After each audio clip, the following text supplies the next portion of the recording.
Assalamualaikum warahmatullahi wabarakatuh.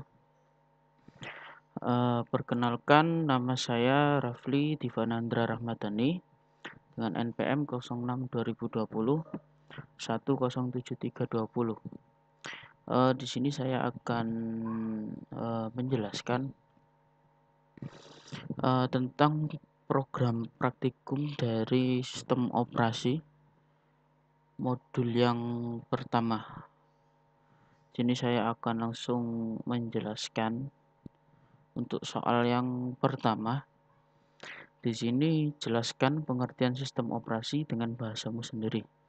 Untuk sistem operasi sendiri cukup banyak ya macamnya, mulai dari Windows, Linux, dan lain sebagainya. Untuk sistem operasi sendiri, nah di sini kan masih banyak lagi macam-macam dari sistem operasi itu.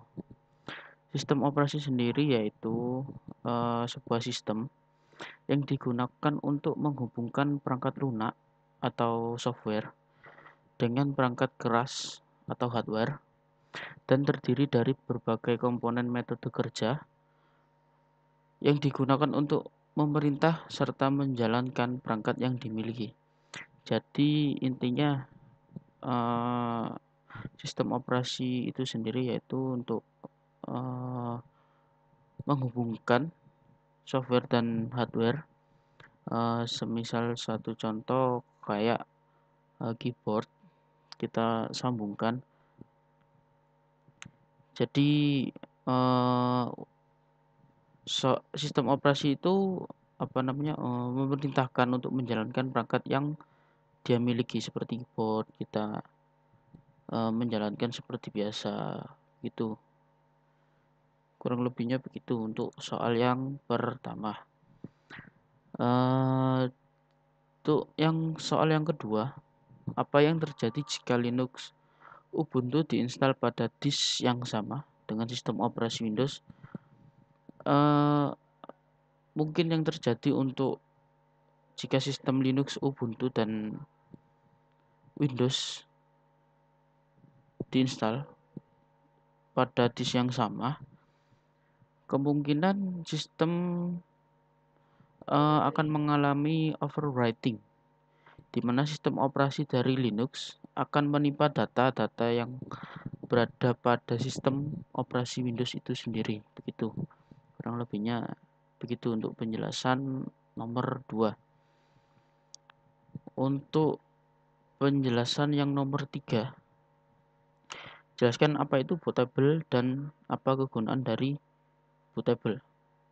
Di sini saya akan memberikan contoh bootable. Nah, di sini merupakan contoh untuk bootable-nya, menggunakan media dari Rufus untuk bootable-nya.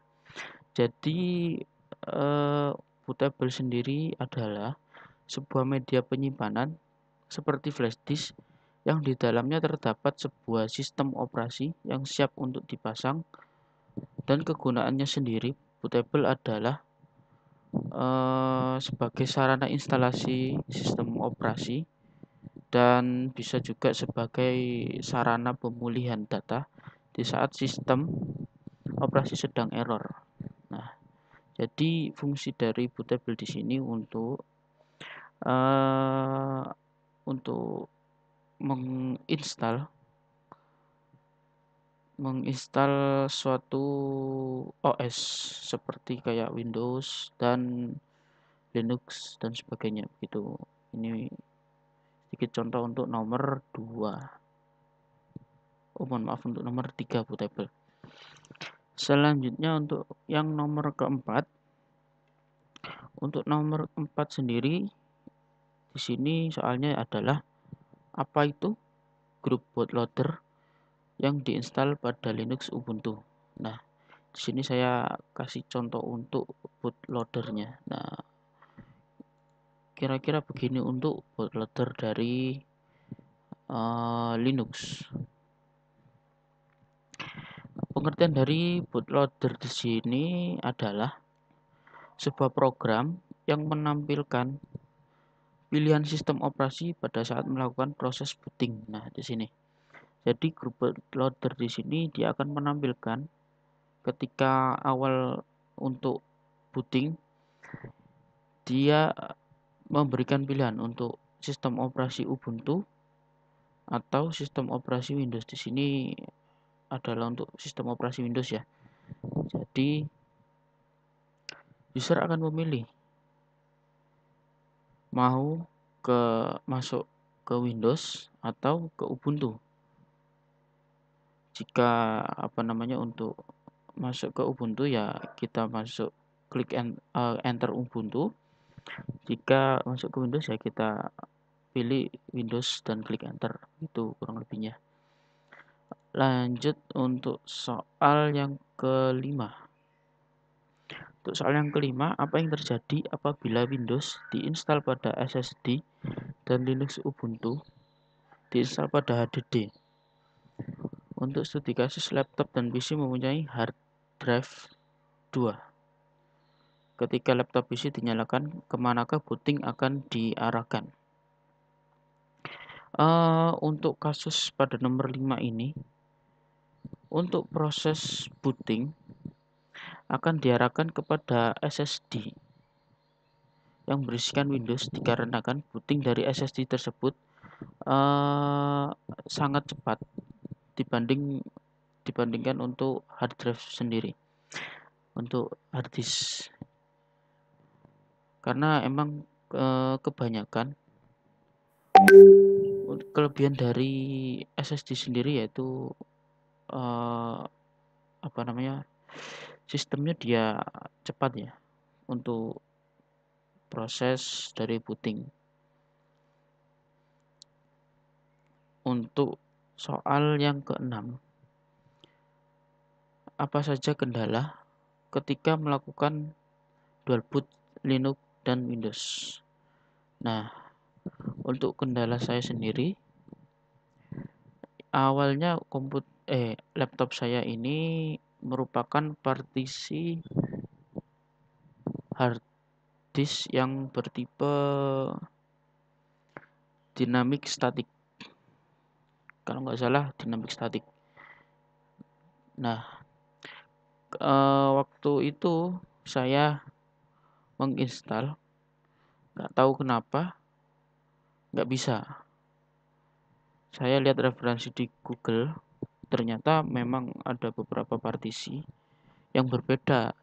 Jadi untuk dynamic static sendiri, MBR sendiri, GPT sendiri. Dari studi kasus dari teman-teman saya, kebanyakan untuk yang berpartisi GPT itu sangat mudah. Jadi saya berinisiatif untuk merubah atau mengkonvert partisi hard disk saya yang bermulanya yaitu dynamic static, kalau nggak salah dynamic static ke GPT gitu. Untuk perubahannya kurang lebihnya untuk stepnya kayak seperti ini, menggunakan software Asus Partition Master.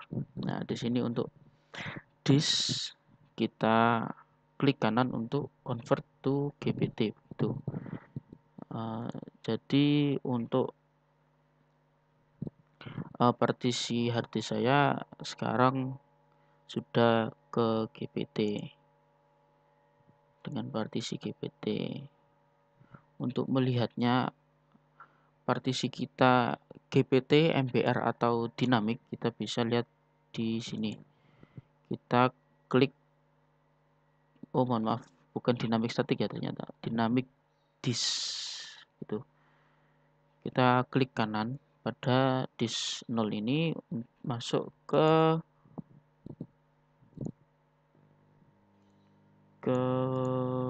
volume. Nah, di sini volume. Nah, di sini tertulis partition style with partition table atau GPT itu. Yang awalnya saya dynamic disk. Jadi saya rubah untuk menjadi GPT biar lebih mudah begitu. Sekian untuk penjelasan modul 1. Soal praktikum modul 1, kurang lebihnya saya mohon maaf.